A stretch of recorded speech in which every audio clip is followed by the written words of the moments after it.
Imanafat yang dirahmati Allah Subhanahu wa taala. Tiba kita di sesi dialog spesial Top Gurita edisi hari Jumat. Kita sudah terhubung dengan narasumber kita Ustadz Abdullah Hehamahua di ujung telepon. Halo, Assalamualaikum warahmatullahi wabarakatuh, Bang Dullah. Waalaikumsalam warahmatullahi wabarakatuh, Mas Angga. Alhamdulillah kabarnya sehat di pagi hari ini, Bang Dullah ya.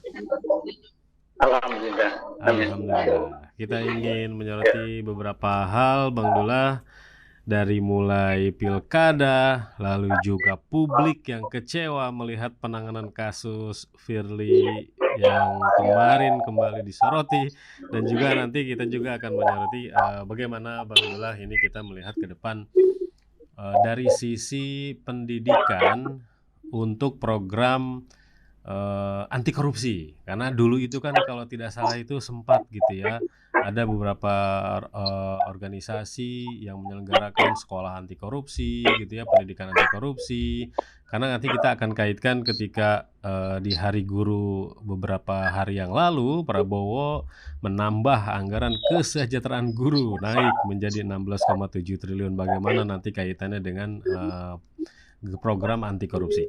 Kita akan ke pilkada dulu, Bang Dullah. Ini ada berita minimnya jumlah pemilih yang nyoblos di pilkada tahun ini menjadi sorotan. Walaupun belum menjadi angka detail, tapi secara umum beberapa lembaga survei termasuk KPU gitu ya, secara garis besar keterlibatan pilkada kali ini di beberapa tempat atau provinsi yang cukup besar, di antaranya Jakarta, Jawa Tengah, dan Jawa Timur, itu hanya 58% partisipasinya, menurun jauh dibandingkan pilkada sebelumnya 70%. Ini bagaimana Bang Dullah melihat? Apakah masyarakat memang sudah tidak percaya dengan sistem pemilihan ini, atau dengan para calonnya gitu ya, atau dengan tingkah laku pejabat-pejabatnya? Nah ini, lalu kita juga nanti menyoroti kasus Firly, Bang Dullah. Bagaimana Bang Dullah menyoroti ketiga hal ini, Bang Dullah? Yang pertama apa? Yang pertama. Ya, mengenai pilkada, Bang Dullah ya. Pilkada. Oke. Jadi partisipasi masyarakat itu menurun, Bang Dullah. Ada data gitu ya dari beberapa lembaga survei, bahkan KPU, hanya 58% keterlibatan masyarakat untuk menyoblos di pilkada. Ini menurun katanya dibandingkan pilkada sebelumnya. Iya. Jadi persoalan tidak hanya pilkada, pilpres, pileg pada zaman reformasi, bahkan dari zaman Orde Baru, itu dianggap hanya permainan politik para elit-elit politik seperti itu, sehingga masyarakat terkategori menjadi tiga golongan. Satu golongan yang punya kecerdasan, punya idealisme, punya pendidikan, maka mereka akan berpikir menggunakan hak atau tidak, karena memilih itu hak, bukan kewajiban. Jadi kalau memilih menggunakan hak, haknya itu harus yang benar, karena di dalam Islam itu memilih pemimpin itu dipertanggungjawab sampai di akhirat. Alasannya bahwa kata Rasulullah, dalam 3 orang yang berjalan boleh sebelum menunjuk pemimpin. Kenapa? Karena pemimpin itu yang akan mengatur perjalanan 3 orang, siapa yang jadi guide, siapa yang jadi imam sholat, siapa yang mengurus makan minum dan seterusnya. Nah, sehingga begitu 3 orang saja harus pilih pemimpin, apalagi untuk memilih pemimpin bagi 285 juta rakyat Indonesia tahun ini. Ternyata kemudian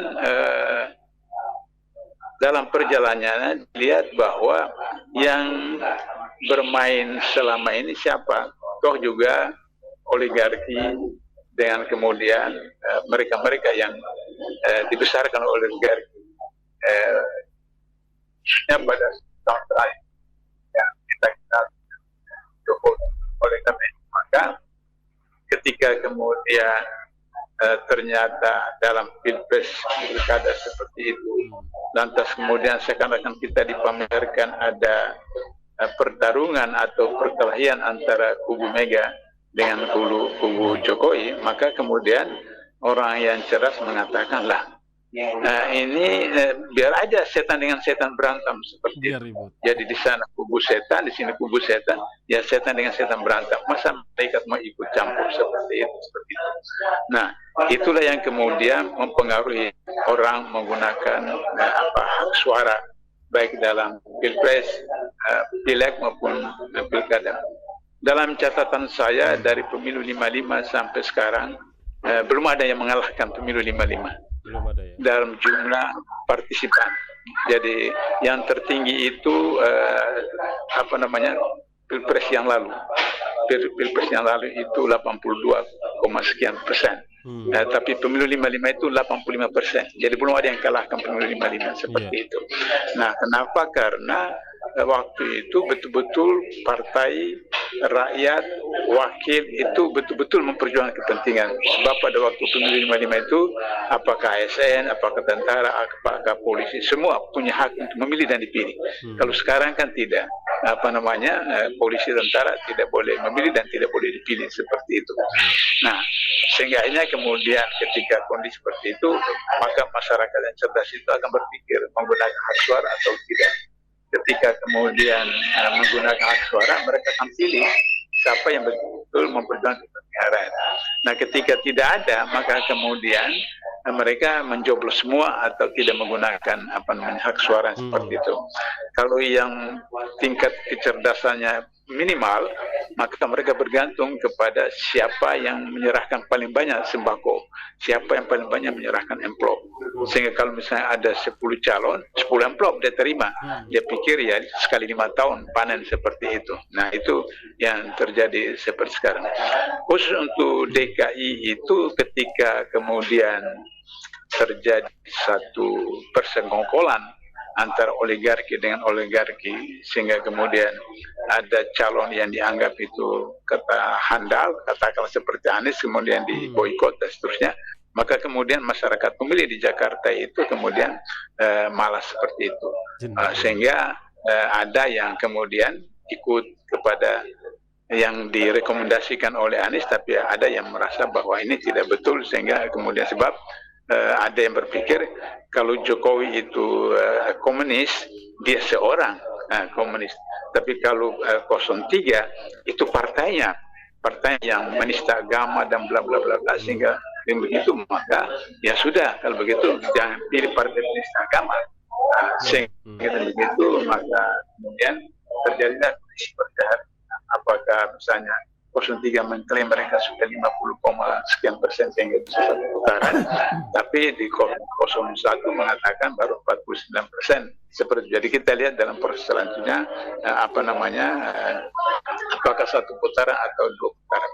Jadi kesimpulannya adalah bahwa karena tingkah laku elit, tingkah laku politisi, kemudian tingkah laku oligarki membuat masyarakat itu tidak terlalu bersemangat untuk berpartisipasi seperti itu.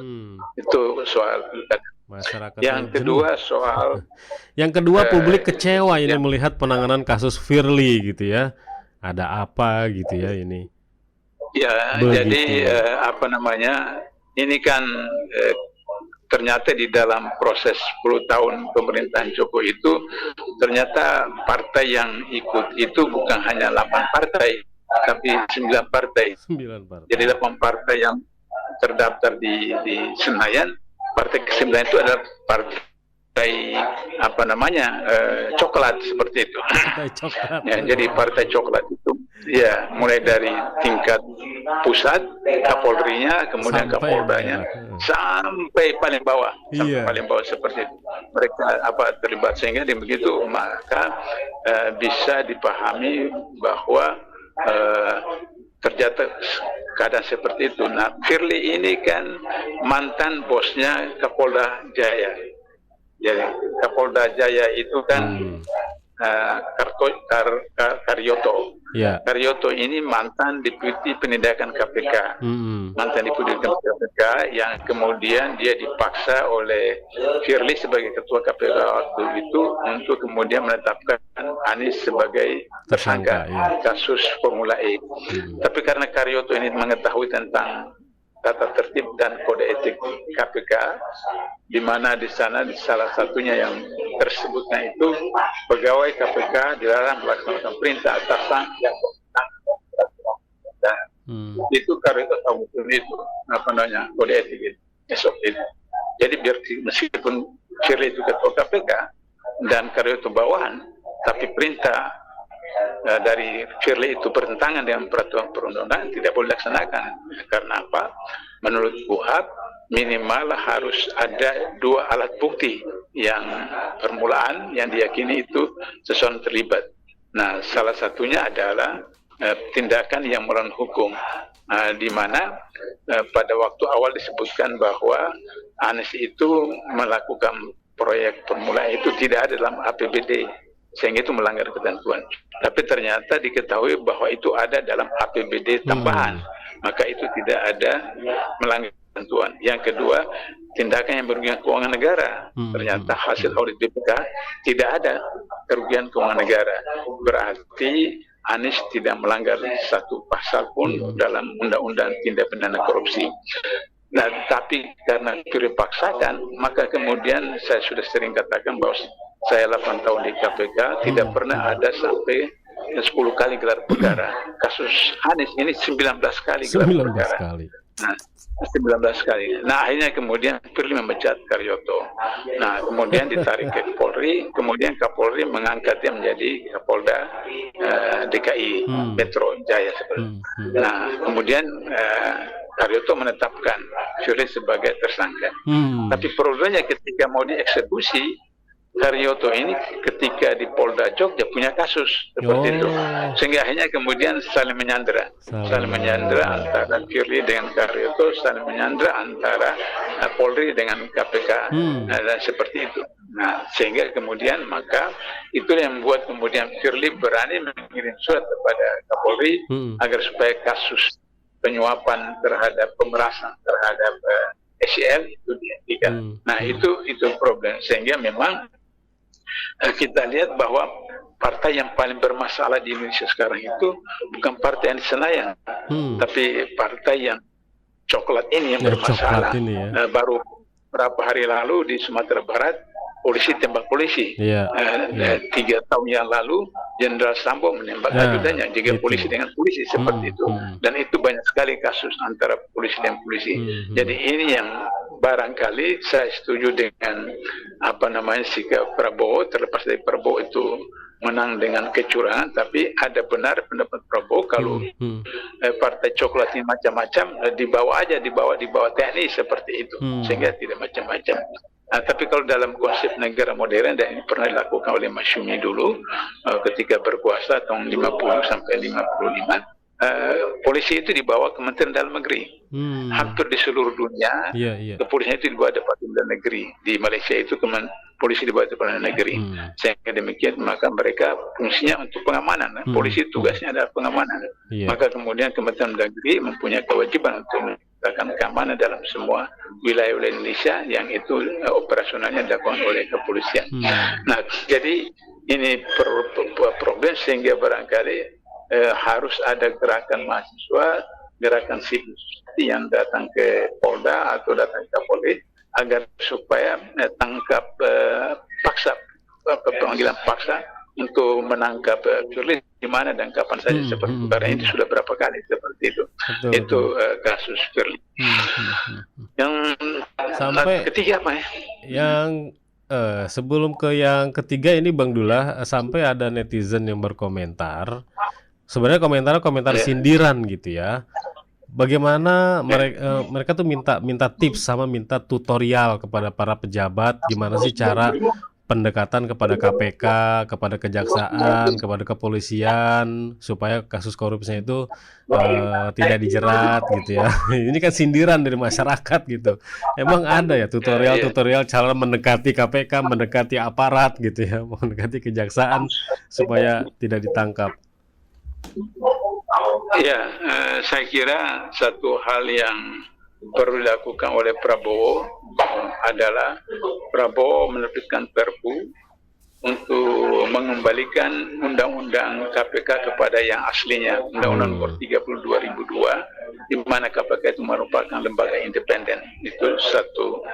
Yang kedua, kemudian juga Prabowo menerbitkan Perpres yang menetapkan bahwa soal korupsi hanya ditangani oleh KPK, tidak ditangani oleh kepolisian atau kejaksaan. Di seluruh dunia ini korupsi itu hanya ditangani oleh KPK-nya ya, di negara masing-masing. Jadi sehingga dengan begitu maka tidak ada persaingan atau egosentris antara kepolisian, kejaksaan dan KPK. Kepolisian dan kejaksaan kembali saja pada role yang semula bagaimana diatur di dalam undang-undang kepolisian dan undang-undang kejaksaan, bahwa kepolisian itu melakukan penyelidikan dan penyidikan terhadap pidana umum, apakah itu pembunuhan, apakah itu perjudian, apakah itu judi online, apakah itu penipuan dan seterusnya. Seperti itu pidana umum banyak sekali, narkoba dan seterusnya. Kemudian kejaksaan menjalankan tugasnya sebagaimana ketentuan undang-undang kejaksaan, yaitu melakukan penuntutan seperti itu, penuntutan dari hasil penyelidikan kepolisian. Sehingga begitu Kejaksaan Agung tidak perlu korupsi, sehingga itu hanya di KPK saja. Maka kemudian terjadilah konsentrasi oleh masing-masing instansi itu, sehingga kemudian terjadi persaingan, sehingga demikian bisa proposal dibentuk KPK itu supaya men-trigger kepolisian dan kejaksaan itu menjadi lebih baik. Jadi tugas KPK itu menjadikan kepolisian dan kejaksaan seperti KPK. Tapi hari ini terbalik, dengan banyaknya masuk orang-orang coklat ke KPK, banyaknya orang penuntut masuk ke KPK, malah KPK itu yang dibuat jadi kepolisian atau KPK menjadikan jadi kejaksaan seperti itu. Nah akhirnya tradisi lama di kepolisian ada ATM pada tersangka, di kejaksaan misalnya ketika ketua Golkar Erlangga dipanggil, sudah itu kemudian menyatakan dukung 3 periode atau dukung Gibran, kemudian bebas. Tapi Thomas Lembong begitu kemudian mendukung 01 langsung ditangkap dan diproses seperti itu. Nah, karena itu seperti itu. Sehingga akhirnya kemudian Prabowo kalau memang membebaskan